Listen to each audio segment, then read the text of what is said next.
Hey, good morning, everyone. It's a beautiful, beautiful Sunday morning here in Blue Water Bay. Hope you all are having a great weekend and hope you're getting out there and enjoying all this beautiful weather. It is absolutely pristine up here in Northwest Florida. So I just wanted to talk about a few things before I get into the subject matter for the week. Number one of our students in this class was affected by Hurricane Ian last week, and I don't know if you all have seen the video and the photos. It's absolutely horrendous down that way. And to the affected student, please know you're in our thoughts and prayers, and let me know if you need anything that we can do on our end to help. I know that here in this county, we've got a lot of people mobilizing to get some help down that way because, I mean, you're our neighbors after all. And, here in Florida, we're all one big happy family. So please let me know if you need anything, if you've been affected by this horrific storm. And let's just pray that the rest of the hurricane season just kind of fades into nothing. I think over the past 2 or 3 years, for those of you who are living in this area, we've absolutely had a belly full for storms. So yeah, so hopefully we'll have a beautiful end to the 2022. I think we all deserve it. So regarding the class, again, this is an online class, and this is primarily how I will be interacting with all of you through little videos, weekly videos. And I apologize, I intended to put this on Canvas a couple of days ago, but I don't know if I've had the opportunity to tell y'all, but this is not my primary job. I do have a primary job on Eglin Air Force Base over here in Okaloosa County, and that one keeps me pretty busy. So not that that's an excuse, but just know that from time to time I may not hit the weekly videos on Thursday or Friday like I've normally anticipated. So just bear with me. I'll get around to it on the weekend. So please let me know if you have any questions or comments or feedback from week to week. What I will do is I will use this week as an opportunity, or this beginning of the video as an opportunity to interface with everyone and answer those questions. And that way, not only does it answer the person that initially submitted the question, but it's probably good for the whole class to hear, considering the fact that we're not in a classroom environment. This is the best that we can do. So please send me your comments, your feedback, and I will address all of those at the beginning of every weekly video. One little thing that you all can do for me, I'm in the middle of grading the early reading responses, and I've noticed that a couple of them happen to be in a different format than the college recognizes. So just FYI, Canvas sits on top of or utilizes Microsoft Office as its framework. So the preferred format for all submissions is a Word document, a Microsoft Word document, which everybody should have access to. If you don't have it on your computer, you can get the free online version through your student account at northwestfloridastatecollege.edu. So please try to draft all your submissions in Microsoft Word. If you happen to use a different one like Google Docs or Apple Pages, that's fine. However, please export it or save it out as a Word document before you upload it. That option is available because I've used that in the past with both of those platforms. So if you need to, little information on how to do that, just chime in on Google. Just put that into the keyword submission and hey, how do I convert this from Pages to Word? And it'll show you how to do that step by step. Okay, I'm going to walk around because whenever I talk about stuff, I like to walk around. And if you were in the classroom with me, that's what we would be doing. So I'm going to walk around and kind of stretch my legs a little bit. And I'm sorry if the video gets a little too bright. It is, like I said, it's absolutely gorgeous here today. So this past week's reading was Nathaniel Hawthorne's The Birthmark. And here's how I would like to do this. So, of course, in the classroom environment, we would be able to sit there and discuss with one another face to face our thoughts and opinions on the work and on the author. However, in this online environment, the best we can do is utilize the discussion board posts. So hopefully you all are utilizing that to share your thoughts and ideas. And that's extremely important, because what that will allow you to do is to throw something out there about the work and the author. And you can share your thoughts and opinions, and someone else could probably benefit from that. At the same time, you are able to go in there and read other people's thoughts and opinions about these required readings as well. So utilize that discussion board post. From time to time, I may chime in on there with you, and just depending on how much time I have, but I'll be keeping an eye on it. And if the discussion team seems to be going in a positive direction, and there's a lot of good discussion on there, I'll just pretty much sit back and let you guys take control of that. But if I ever feel like it's kind of dying off a little bit, I will go in there and try to, throw a little gasoline on the fire. Okay, so being a literary historian, what I like to do when I look at any type of literature, whether it's fiction, poetry, drama, in the form of plays, mythological tales, etc., I like to look at the history of the author. I fall into that historical criticism school, where we like to look at the historical times as an influence on someone's particular writing. And that's the method that I will be using in this classroom. So looking at the author's history is very important, because what that will allow you to do is to see how the culture, how the political volatility, for the lack of a better term, the customs, the politics, the religion, all of those things shape and mold people's viewpoints, as we see in the allegory of the cave with Plato. That we're all influenced some way by the environment in which we're living. And I like to utilize that aspect when I'm ever analyzing someone's work. So with Nathaniel Hawthorne, the thing you have to remember about Nathaniel Hawthorne, and feel free to do a little bit of research about him, but he is a early 19th century American author. His ancestors were some of the first pilgrims that came over from England. And if you know anything about the pilgrims, that was a very tumultuous time, mainly because in England there had been such political strife and religious strife after the events of the schism between the Church of England and the Church of Rome, all thanks to King Henry VIII. All of those things precipitated down in time to where you had all these little factions that were splitting off in the Protestant faiths, and the Pilgrims were one of those.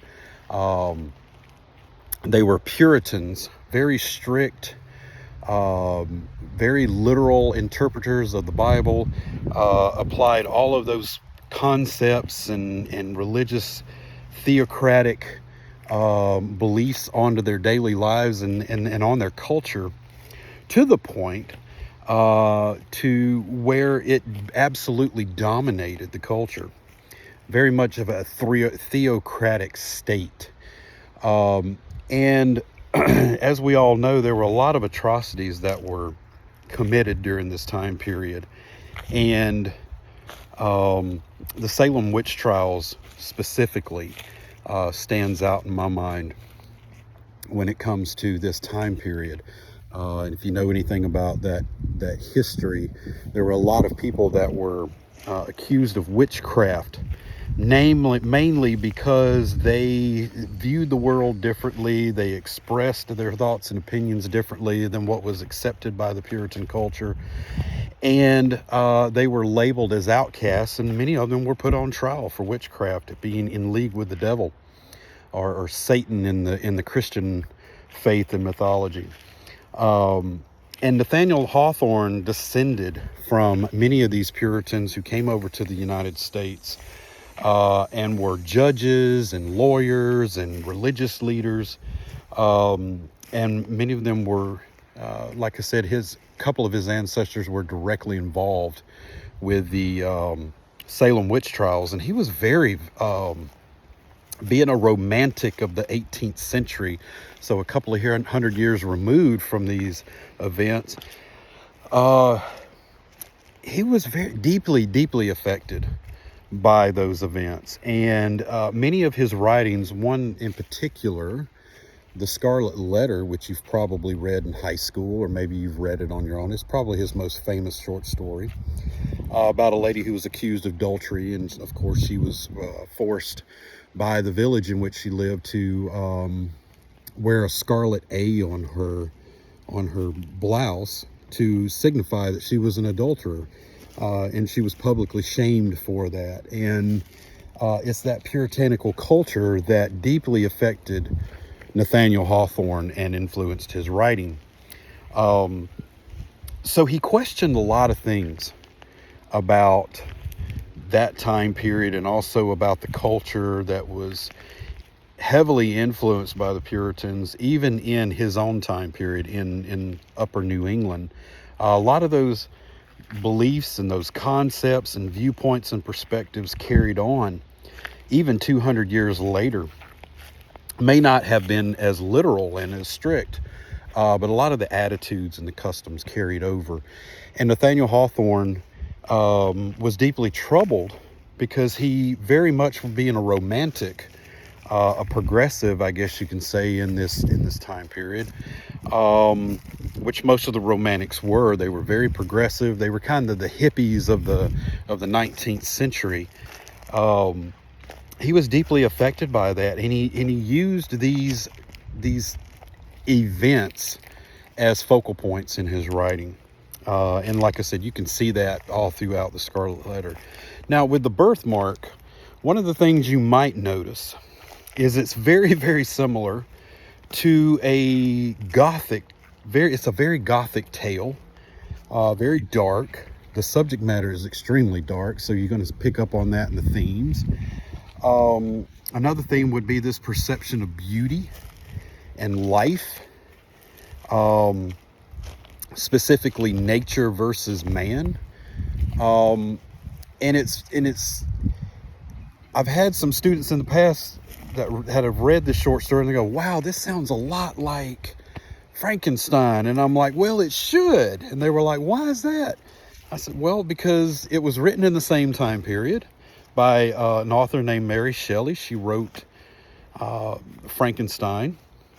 And on top of that, Mary Shelley and her husband, Percy Shelley, who was a famous poet during this time period, were friends with Herman Melville, the author of Moby Dick, and Nathaniel Hawthorne. They were all pen pals, and they shared thoughts and ideas. So a lot of the writings of Herman Melville and Nathaniel Hawthorne were heavily influenced by the Shelleys in the UK. And so the first thing you're going to look at it and is like, in the context of this story with the Birthmark, it seems a lot like Frankenstein, and absolutely it is very, very similar. Although Nathaniel Hawthorne is using it specifically to offer criticism of his culture. This perception, that this puritanical perception that things need to look a certain way and act a certain way, and assimilate into this majority culture in order to be identified as authentically New England or puritanical, whatever, however you want to say it. He's challenging that, and he's absolutely bringing it out in this character of Elmer. And so the primary characters in here, of course, is Elmer. He was a scientist, and his newly betrothed wife, Georgiana. And then, of course, you have the assistant to Elmer in there, I'm a Benedad, who's very similar to Igor from Mary Shelley's Frankenstein. So there are a lot of similarities. So those are the things you're going to want to pick up on. And you may even want to reference in your paper some of these allusions and similarities between the authors. Pick up on those things and be able to share them in an essay would be highly beneficial. So we have this scientist by the name of Elmer who has a problem with nature. He ponders nature a lot. His perception of nature is a Platonic one, that it is heavily flawed. And being a scientist, it's his job in his mind, and according to his perspective, to right the wrongs of the world, to fix the problems that nature allows to come into being. And in this case, Elmer has a problem with his young, beautiful wife, Georgiana, who clearly is so beautiful during this time period. She could probably have multiple suitors. And in fact, Nathaniel Hawthorne alludes to that fact, that she had several suitors who always commented about how beautiful she was. But specifically for Georgiana, she has this one flaw, or what is perceived to be a flaw by Elmer, is that she has a birthmark on her cheek. Early on, Elmer probably was able to overlook it, but not necessarily overlook it, but he was able to accept it much easier because he was in pursuit of her, to court her and to marry her. But as we all know, that once marriage sets in, they call it that honeymoon phase is over, he starts to look at her and he's like, you're so beautiful, but... Now, a lot of people have commented on how this is misogynistic, and I agree with you, it is, but I don't think that was Hawthorne's intent. I think he was using it as another illustration and example of Elmer's pursuit to conquer nature. So one of the themes that you're going to see, especially in a couple of other stories, is this nature versus man. Man not accepting his place within nature, but wants to set himself above and outside of nature. And Elmer, being a scientist, is kind of an example of that. Georgiana is an example, an antithesis of that, in that she accepts who she is, and she's willing to accept that fact. She's initially... She looks at Elmer and the fact that he's questioning his birthmark. She's like, oh, you're just being ridiculous, being silly. I've had suitors in the past tell me that it was no big deal. It's beautiful. It's almost like a fairy had kissed me on the cheek. So we have this antagonism now set up with Elmer versus nature. And unfortunately, Georgiana gets in the way of that. The way that I want to carry this out is, I don't want these videos to be a supplement to your reading, so I'm not necessarily going to do a step-by-step book report of the readings. So that's why I highly advise you to read them, and then that way when you listen to these lectures, you can derive some benefit from it. So with that being said, I just want to highlight some of the things in the analytics that we look at. Elmer, if we analyze his character, he's very much almost a narcissist, right? He has no regard for other people other than they are tools, instruments that are to be used in his goal, in his pursuit to conquer nature. He wants to defy the Platonic theory, according to Plato, that reality is a reflection of the ideal world, that all of perfection only exists in the ideal world, and that reality is just a poor reflection of that. It's an imperfect copy of that. Elmer is the type of character who cannot accept that because he is of high intellect, very low empathy. He truly looks at nature and says, no, nature is a thing to be conquered. Beauty is a thing to be manipulated and controlled, not accepted. And that in his character makes him the focal point of the story. And really, that's what he is, the protagonist of the story, because he is the example that Hawthorne is trying to analyze here, this puritanical viewpoint of the world. It is how I says it should be, not for what it really is, but my perception. And Georgiana is the antithesis of that. And unfortunately, because she is of I won't say a weak person, but she's willing to work with Elmer. Initially, she puts up a little bit of resistance, but after a while, she's like, okay, well, I'll do whatever it takes to make you happy, right? So she's very accommodating and empathetic to a fault, which ultimately ends up bad for her at the end of the story. And so when you're looking at these characters, you're really trying to get in touch with Hawthorne's viewpoint of them, and that being that Elmer represents this puritanical perception of the world, whereas Georgiana is more naturalistic, the romantic side of the world. There's a lot of allusions that you can draw towards things in the real world that was going on during the 19th century. During this time, you had the rapid industrialization of the United Kingdom and also the United States. People were getting away from the agrarian lifestyle and moving into the cities where there were factories and machines, setting man apart from nature. Elmer represents that in this story, and Georgiana kind of represents the archaic, I guess you can say, lifestyle, the agrarian lifestyle. People who are willing to live within nature and accept nature and work with it in order to survive. Georgiana kind of represents that up until the point where she decides to work with Elmer and conduct these experiments to remove this birthmark. So this birthmark is very antagonistic. In fact, I've had some students write before that they actually personified the birthmark. I don't think the birthmark can really be viewed as an antagonist here. Really, it's Georgiana, and the fact that she represents nature is more of the antagonist here, not necessarily the birthmark on her cheek. But Elmer really creates her as an antagonist.